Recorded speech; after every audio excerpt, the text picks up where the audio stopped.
ఈ మధ్య గైనకాలజిస్టులు కానీ వీళ్ళందరూ కూడా మేనరిక వివాహాలు అవాయిడ్ చేయండి అని చెప్తున్నారు. దానివల్ల పిల్లలకి ఇబ్బందులు వస్తుంది అని. సో అదైతే అపోహ మాత్రమే, దానివల్ల అయితే అసలు ఏమీ ఉండదు.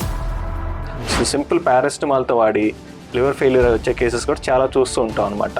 అండ్ పిల్లలు బాగా నడవటానికి చిన్నప్పటి నుంచే వాకర్స్ కొని ఇస్తున్నారు కదా, సో అది వాడటం కరెక్టేనా?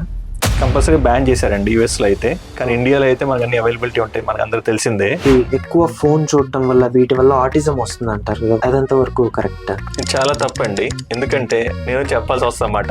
Being a paediatrician also I'm also facing this common problem అనమాట. ఈ డైపర్స్ విషయంలో పేరెంట్స్ చేసే మిస్టేక్స్ ఉంటాయి. అసలు డైపర్ వేయటమే పెద్ద మిస్టేక్ అండి. పిల్లలు హెల్తీగా గ్రో అవ్వాలంటే బూస్ట్ బెటరా, కాంప్లాన్ బెటరా, బోర్నవిటా బెటరా? అన్ని ఇప్పుడు జనరేషన్లో ఉన్న చిన్నపిల్లలు వాళ్ళ వయసుకి మించిన పనులు చేయటం, ఫోన్లో లవ్కి రిలేటెడ్ రీల్స్ చేస్తారు. 4th class 5th class 6th class వాళ్ళే అమ్మాయిలకి ప్రపోజ్ చేస్తున్నారు. అండ్ కొంతమంది పెళ్లిళ్ళు చేసుకున్న రీల్స్ కూడా మనకు వస్తున్నాయి. అసలు వాళ్ళ సైకాలజీ లేదా వాళ్ళ బిహేవియర్ ఇలా మారడానికి రీజన్ ఏంటంటారు? ఎందుకంటే మెయిన్ పేరెంటల్ అటాచ్మెంట్ లేకపోవటం. ఒక బేబీ పుట్టింది అంటే చాలా మంది రిలేటివ్స్ వస్తారు, అందరూ ఎత్తుకొని చూస్తూ ఉంటారు, ముద్దులు పెడతా ఉంటారు. నేను విన్న న్యూస్ ఏంటంటే సార్, అమెరికాలో ఒక బేబీకి కన్ను తీసేయాల్సి వచ్చింది అని.